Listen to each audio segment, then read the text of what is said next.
How many of you have been in a store and somebody seems like they have genuine interest in you? They're not, hey, what do you want to buy? Hey, what do you want to buy? And they talk to you casually and they see things you want, and they sometimes even say, well, we don't have that here, go to over there, or they compliment you on something. Now, sometimes they definitely know that they're trying to close a sale, but often they are just having a conversation because they're in the store and they know you're there and that's their job. How many of you have been to a store and they turned away from you and they walked away from you, or they did not really pay attention to you, and you remember not wanting to work with that brand, not because they felt any way about you. Maybe they were too busy. Maybe something was on their mind. Maybe they were a poor employee, right? So make sure that you talk to people. Now, how do you do that in this world of virtual? Well, if somebody likes something that, you post or your brand, hit them back. Remember, social media is two ways, right? You like and you respect other people as much as they respect you. Send somebody a random email, right? And think about things of that nature. Though that is the way that you are supposed to engage your customer, because customers can go any place else. But if they know that you engage them, then they become your biggest ambassadors. I used to always tell the story about window shoppers. Window shoppers, I remember I was in a store and somebody, told a woman who came in, who was going to try some shoes on, and I was in the store and I was selling them FUBU for the men's area, and they said, nah, don't. And I heard the man say to the other salesperson, don't bother with her. She comes in here every day. Just leave her alone. Leave her alone. Don't worry about it. She's not going to buy anything. And I remember saying to that person, I want you to realize something. Somebody who's a window shopper is often your most valuable customer, because at that time they cannot afford the product. And what they're doing is they're aspiring to buy the product. They're taking time to stand in front of your window. They're taking time to go inside of your place of business. And what are they doing? They're going to their place of business or their office or wherever they're doing, and they're telling everybody.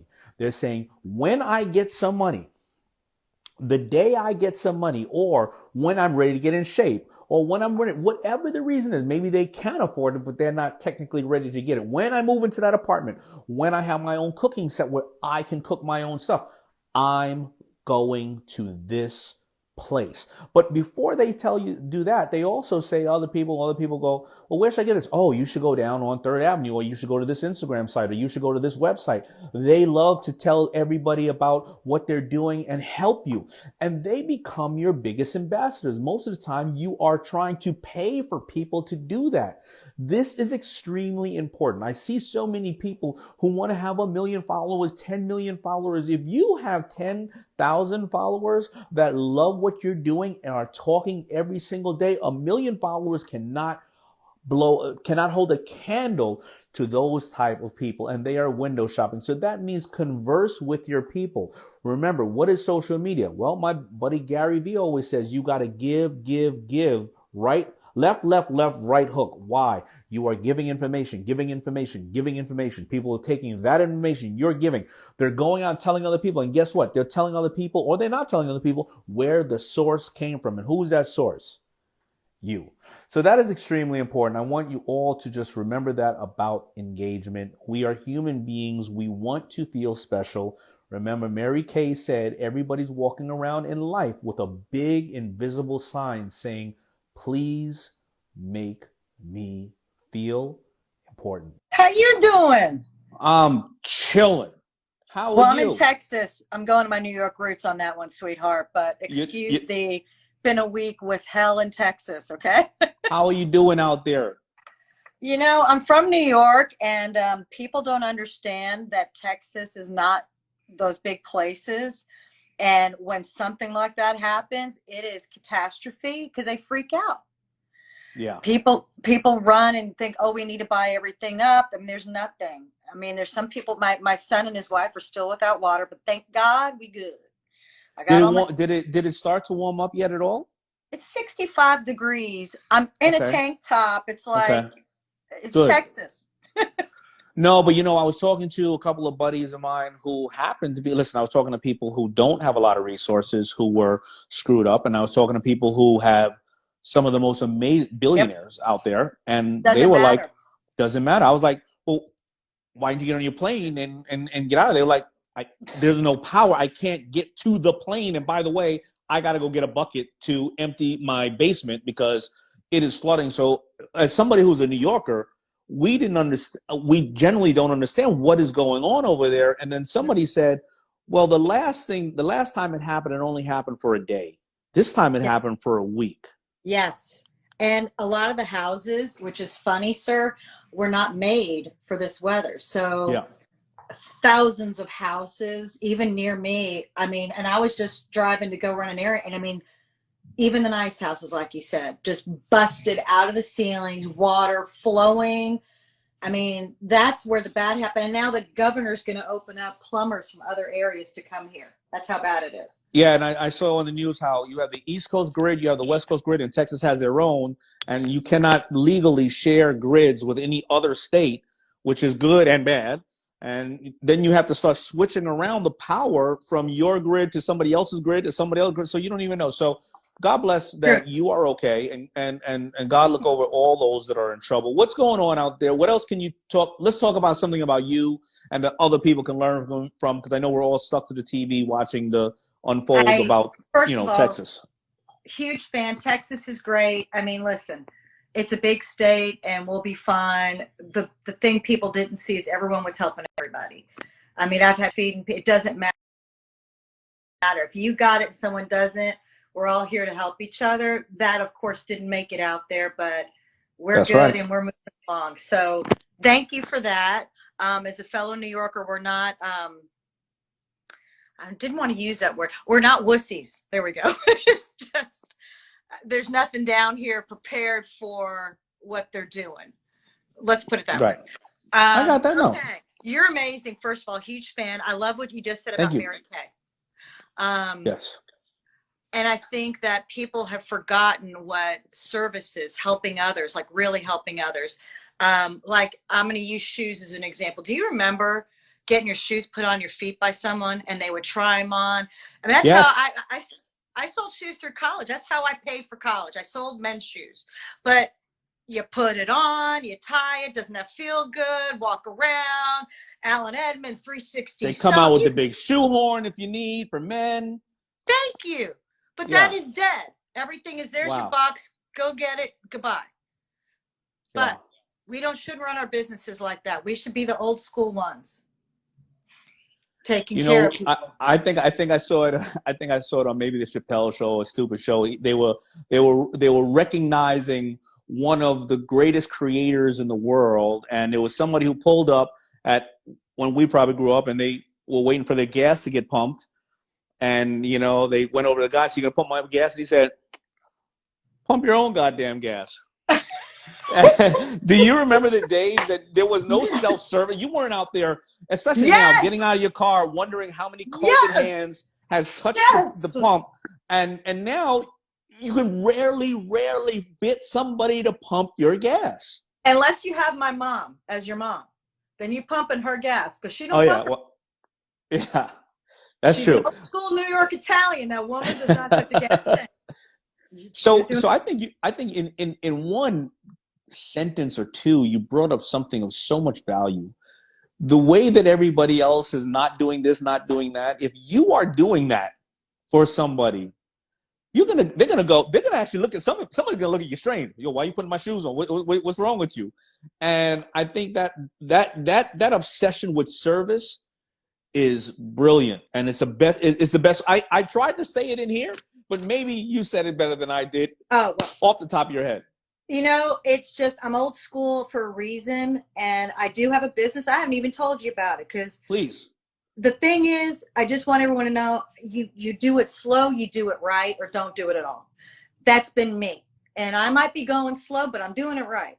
Right. And my product is anxiety aid, and I made it 2 years ago for my kids because there was Xanax, Klonopin, I mean, everything you want to shove down. And I'm not saying that, listen, I've got panic disorder. I take my drugs. I take my prescriptions like a good girl, but you need something when it hits. So you know what I did? I made something 2 years ago, got with doctors, got with everybody. It's a drink for a reason, sir, because listen, when you're freaking out and panicking, you do not want to take pills. You don't want to count drops. You want something simple, portable, easy to take with you. Is it organic? Is it natural or is it all natural? My kids take it. It's got magnesium, ashwagandha. 5-HTP, chamomile. It's got everything in a mix, in a drink, because it's bioavailable like that. So I'm a little late to getting to this Power Shift Your Week because I was on a Clubhouse with a dear friend of mine, and my wife had been on there the week before, and a doctor came on who I love doctors. Listen, I wouldn't be alive without him. But the doctor was so much like, this is wrong, this is wrong, this is wrong, this is right, this is right, this is right. And what I was trying to, and what I said to everybody, just like entrepreneurship, I only know 5% of entrepreneurship. I know the fundamentals. You see people come on Shark Tank, we tell them, not for us, they go off and become super wealthy. Just like you're saying, you should always look at different alternatives that work for you. You are a mom, you take the pill because you know you need to. However, you're finding different alternatives that work for your family and for other people. It does not mean that this is bad, but hopefully you came up with a better, more safer one. And yes. if this doesn't work, then maybe you have to research something further. Right. And you know what? I'm doing it slow because I'm letting the people who take it tell my story. Yeah. They know it works. If they're happy, my work here is done. I mean, I'm at peace, then I did good. I'm helping someone else with mental health, because you and I both know it is crazy right now. So just a shout out for those suffering. Yeah. You know, you're not alone. 1 in 4 suffer. Just if you feel like you're at the end of your rope, hey, DM me. I'm always here. Sir, you are amazing. Thank you for coming live every day. I listen to you all the time. And someday, who knows, I might get on Shark Tank. But just know that I'm watching you and I love what you're doing. And I truly appreciate it. If you ever need an old town girl who knows how to do it right, let me know. Well, I truly appreciate you. And a couple of things I want to say is that what you said about mental health is important. Before you pick up any drug, anything else, call somebody, talk to somebody, go to a hotline, talk to a stranger. Strangers sometimes are better to talk to than the people that you feel will cast judgment on you. And strangers often will open up, and you will feel that you are not the only person in the world with these issues. Think about it like this, especially a lot of entrepreneurs watch me. Look at what happened to Kate Spade and Anthony Bourdain way before the pandemic. These people you would perceive them as absolutely flawless, who are having a great time, but they're still human. And I want you to put up your bottle again, please. I need to know the name again. Where do people get it? I love you, baby. And it's anxiety. So it's anxiety because it's backwards on here because we're looking at Instagram. Oh, yeah. So anxiety aid, and where do they get it? Actually, my website, anxietyaid.com, Amazon, Etsy. The best price is on my website, obviously. We also have a panic aid for panic attacks and PM to help you sleep. All are the natural ones. Read the reviews. Don't listen to anybody when it comes to your mental health, just like he said. I also do a podcast for mental health only, not about selling my product. Just making others feel good about where they are, whether they're bipolar, schizophrenic. It doesn't matter. We're all crazy. No one's normal. That's right. So thank you for what you're doing. And you already have taken away a little bit of my anxiety just by, hearing how, even though you're going through what's going on in Texas, even though you have your product, you didn't really pitch it. You and I are talking about how you go back to learning some of the fundamentals of business, over servicing who loves you and making them feel loved, and then mental health and everything else. So you are absolutely amazing. All the best to you. Send you some, darling. Absolutely. You know what? DM. Let me see how I can give you my DM. You know what? My team will reach out to you, and absolutely. But no, don't send me anything. I'm gonna buy it. I'm gonna buy it. Anxietyaid.com, right? You're a good man. Yes, of course. Sir. But I would have just sent you some because I give it away more than I sell it. Doesn't matter. But I do. But if I buy, it's even better, because then all of a sudden when it's sitting around, and it's funny being in my position. Like if a restaurant says, come over there, I'm going to give you a free meal. I'm like, I don't want a free meal. I want to support you. However, if I walk in the restaurant and they don't know that I'm going to buy, I don't want nobody going, look at Daymond John. He just showed up for a T-bone. You know what I'm saying? So if I have your anxiety aid and it's working and I want some more, I need to buy it sooner or later, or then I got to get that uncomfortable feeling like, hi, can I get more anxiety aid? I'm going to get more anxiety calling you. You're right. And that's we'll get it everywhere. It's getting there, but I've been cautious purposely because I got to be me, and people don't do thank you notes. You know how it is. It's got to be personal. A handwritten note. I always tell people, listen, once we get back to where we are, you want to get that restaurant, you go to that restaurant and you have to go there 5 o'clock in the afternoon because it's always, you know, people always doing seating, whatever the case is. But you write that maitre d' or that hostess, you write them a thank you note. You're going to get any seat you want at any time, every time. The same as when you go to a doctor's office and you write the secretary for taking the time out. That doctor that never gets to, you know, that you never get to see. Handwritten letter. And it sits there on their computer. It sits there somewhere, and they keep looking at it, and they remember you. That's right. You take care of others first. That's right. Thank Service. you. You're the Thank boss. you. It's been a joy. Take care, honey. All right. Love you. Bye. Thank you. Bye. Oh, my gosh. She was great. Brought a smile to my face. You know, came on here to deliver, came on here to serve, came on here to give us, just show us, you know, how you can serve, even after she went through probably a week of hell. And the week is not over because no matter how warm it is, you still got to clean up the mess. And didn't even want to pitch her product. Absolutely. That's amazing people out there. So hopefully, listen, I don't think there's anything else to learn after that. Power shift your week. That was good enough. That is, remember this week's challenge though. This week's challenge is to go out there and overserve your customer. Make sure you overserve. Think right now. It's never too late, right? Don't go, man, we haven't been serving our customer. Make a small adjustment. Don't go into the office tomorrow and say, after this, we're handwritten notes to everybody. We're doing all this. Make a small adjustment this week. Make a small adjustment next month.